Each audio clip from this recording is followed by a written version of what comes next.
Facebook लाईव्हच्या माध्यमातून आपल्याशी संपर्क साधण्याचा जो उद्देश आहे तो एकच आहे की आत्ताच सकाळी उद्धव बाळासाहेब ठाकरे शिवसेनेचे प्रमुख आदरणीय उद्धवजी यांनी बारसू रिफायनरीच्या संदर्भामध्ये एक दौरा केला। तो दौरा करण्यामागचा हट्टास काय होता हेच अजून समजू शकलेलं नाही, कारण 12 जानेवारी 2022ला या संदर्भातले एक पत्र तत्कालीन मुख्यमंत्री म्हणून त्यांनी स्वतः केंद्र सरकारला म्हणजेच पंतप्रधानांना लिहिलेलं होतं आणि जे पत्र लिहिलं होतं त्याच्या पार्श्वभूमीवर सध्या त्या ठिकाणी सॉइल टेस्टिंग सुरू आहे, मातीचं परीक्षण सुरू आहे। मला सांगितलं पाहिजे की आतापर्यंत 35 बोर मारून पूर्ण झालेले आहेत। एकूण 91 बोर मारायचे होते, त्यातले 51 बोर हे पूर्ण मारून झालेले आहेत। 5000 एकरपैकी 2500 एकरचं संमतीपत्र हे शासनाला मिळालेलं आहे। आणि असं असताना मी परवा देखील आपल्या सगळ्यांच्या माध्यमातून एक विनंती केली होती की दौरा जर होणारच असेल तर दोन्ही बाजू समजून घेतल्या पाहिजेत, विरोधकांची देखील बाजू समजून घेतली पाहिजे, समर्थकांची देखील बाजू समजून घेतली पाहिजे। आणि जे पत्र 12 जानेवारी 2022ला लिहिलेलं आहे ते ग्रामस्थांना विश्वासात न घेता का लिहिलेलं आहे याचा खुलासा देखील त्या बारसूच्या भूमीवर झाला पाहिजे। आज दौरा करत असताना माननीय उद्धवजींनी कातळ शिल्पांची देखील पाहणी केली। मला प्रामुख्याने या ठिकाणी सांगितलं पाहिजे की जी लँड ॲक्विजिशन भविष्यामध्ये होईल त्याच्यामध्ये नॅशनल लेवलला कातळ शिल्पाबद्दल जे काही डिसिजन झालेले आहेत किंवा योजना आहेत यांचं तंतोतंत पालन करण्यासाठी कातळ शिल्पांना या ॲक्विजिशन मधनं वगळलं जाईल। दुसरी महत्वाची गोष्ट आहे की 12 तारखेला जे पत्र लिहिलं 12 जानेवारी 2022ला त्याच्यामध्ये असं लिहिलेलं आहे की ही जी जमीन आहे ही सगळी ओसाड जमीन आहे, कातळ जमीन आहे आणि कातळ जमीन असल्यामुळं याच्यावर काही उगवत नाही असं त्या पत्रामध्ये म्हटलेलं आहे। हा प्रकल्प जगातला सगळ्यात मोठा प्रकल्प असल्यामुळं तो बारसूला यावा अशा पद्धतीचं त्या पत्रामध्ये म्हटलेलं आहे। पर्यावरणाचा ऱ्हास होणार नाही अशी ताकद ग्रीन रिफायनरी ही बारसूमध्ये होणार आहे असं त्याच्यामध्ये उल्लेख केलेला आहे। आणि महाराष्ट्राला आर्थिक सक्षम करण्याची ताकद ही या रिफायनरीमध्ये आहे असा देखील उल्लेख केलेला आहे। राजकारणामध्ये मला अजिबात जायचं नाही, परंतु या सगळ्या गोष्टीचा उहापोह या ठिकाणी करणं गरजेचं होतं।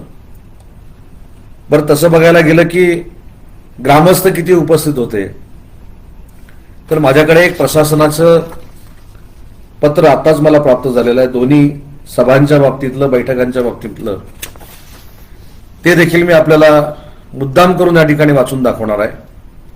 माननीय जिल्हाधिकारी रत्नागिरी माननीय श्री उद्धवजी ठाकरे यांची बारसू रिफायनरी भेट, तहसीलदार राजापूर यांचा दिनांक 6/5/2023 रोजीचा अहवाल। हा अहवाल आहे दौऱ्या संदर्भातला। उपरोक्त विषयी संदर्भीय पत्रान्वये आपणास असे सादर करण्यात येते की आज 6/5/2023 रोजी उद्धवजी ठाकरे पक्षप्रमुख यांनी गिरमादेवी कोंड येथे थांबून रिफायनरी विरोधक ग्रामस्थांची चर्चा केली। सदर चर्चेदरम्यान यांचेसह साधारण सुमारे 300 ते 350 लोक उपस्थित होती। सदर उपस्थितांपैकी ग्रामस्थांची संख्या साधारण 150 ते 170 होती। उर्वरित लोक बाहेरून आलेले होते। तसेच पत्रकार व इतर इलेक्ट्रॉनिक मीडिया यांची संख्या साधारण 20 ते 25 इतकी होती। मौजे बारसू या गावातील ग्रामस्थ विरोध दर्शवण्यासाठी माननीय श्री उद्धवजी ठाकरे यांना भेटण्यानिमित्त दिसून आले, म्हणजे जे विरोध करणार होते ते उद्धवजी ठाकरेंना भेटले. ज्या ठिकाणी बारसूमध्ये उद्धवजी गेले होते त्या ठिकाणचा हा रिपोर्ट आहे. आणि दुसरा रिपोर्ट जो आहे तो देखील मी आपल्याला वाचून दाखवतो. सोलगाव फाटा येथे रिफायनरी विरोधक यांच्याशी व ग्रामस्थांशी त्यांनी चर्चा केली. त्या ठिकाणी सुमारे 200 ते 225 लोके उपस्थित होती. ग्रामस्थांची संख्या 100 ते 110 होते. उर्वरित लोक बाहेरून आलेली होती आणि मीडियाची संख्या 20 ते 25 होती. मला हा प्रशासनाचा रिपोर्ट आपल्यासमोर एवढ्यासाठी सादर करायचा आहे की स्थानिक लोकांना भेटण्यासाठी ज्यावेळी महाराष्ट्रातली नेते मंडळी त्या ठिकाणी जातात तरी बाहेरून काही लोक आणण्याची आवश्यकता नाही. तिथल्या स्थानिकांना भेटलं पाहिजे, त्यांच्या अडचणी समजून घेतल्या पाहिजेत. आणि पत्रकार परिषदेमध्ये उद्धवजींनी ते सांगितलं त्याच्याशी आम्ही पूर्ण सहमत आहोत की तिथल्या स्थानिक लोकांना विश्वासात घेतल्याशिवाय हा प्रकल्प पुढे जाणार नाही, हे स्वतः मुख्यमंत्री महोदयांनी आणि उपमुख्यमंत्री महोदयांनी स्वतः सांगितलेलं आहे. आणि म्हणून त्यांच्या पत्रकार परिषदेमध्ये जे मुद्दे मांडले गेले ते मुद्दे मला असं वाटतं की अतिशय महत्वाचे असे मुद्दे जे महाराष्ट्र शासन त्याची अंमलबजावणी करणार आहे हेच त्या ठिकाणी सांगितले गेले.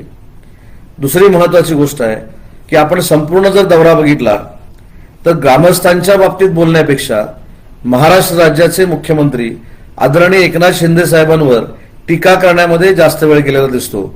आणि म्हणून या फेसबुक लाईव्हच्या द्वारे मला एवढंच सांगायचं आहे, पुन्हा एकदा ठामपणानं सांगायचं आहे की सगळ्याच नेते मंडळींची जी इच्छा आहे की तिथल्या ग्रामस्थांना विश्वासात घेऊनच प्रकल्पाची मांडणी झाली पाहिजे, विश्वासात घेऊनच हा प्रकल्प पुढे गेला पाहिजे. लोकांवर कुठेही पोलिसांचा दबाव येणार नाही याची दक्षता घेतली पाहिजे. या सगळ्या गोष्टी या पूर्वीच महाविकास आघाडीचे नेते म्हणून शरद पवार साहेबांनी चर्चा केलेली आहे. या संदर्भातली खरी माहिती ही जनतेसमोर आहे. आताची देखील मी पत्र आपल्याला दाखवलेली आहे. आणि म्हणून पुन्हा एकदा फेसबुक लाईव्हच्या माध्यमातून मला तिथल्या शेतकऱ्यांना विनंती करायची आहे की तुमच्या मनामध्ये ज्या काही शंका असतील त्या शंका दूर करण्यासाठी शासन कटिबद्ध आहे. कुठेही बळाचा वापर करून प्रकल्प पुढे नेण्यासाठी प्रयत्न सरकार करणार नाही. सगळ्यात महत्वाची गोष्ट हे माती परीक्षण आहे. माती परीक्षण झाल्यानंतर कंपनी ठरवणार आहे की प्रकल्प हा तिथे येणार आहे किंवा नाही. तोपर्यंत सगळ्या शेतकऱ्यांच्या शंका महाराष्ट्र शासनाकडनं दूर केल्या जातील. महाराष्ट्र शासन तुमच्यासोबत बोलण्याशी तयार आहे, तुमच्या शंका दूर करण्याला बंधनकारक आहे. आणि म्हणून कुठच्याही अफवांवर कुठच्याही गैरसमजांवर विश्वास न ठेवता आपण प्रामाणिकपणानं शासनाशी चर्चा करावी, शासनाशी बोलावं. शासन 24 तास तुमच्याशी बोलायला तयार आहे, प्रशासन तुमच्याशी बोलायला तयार आहे.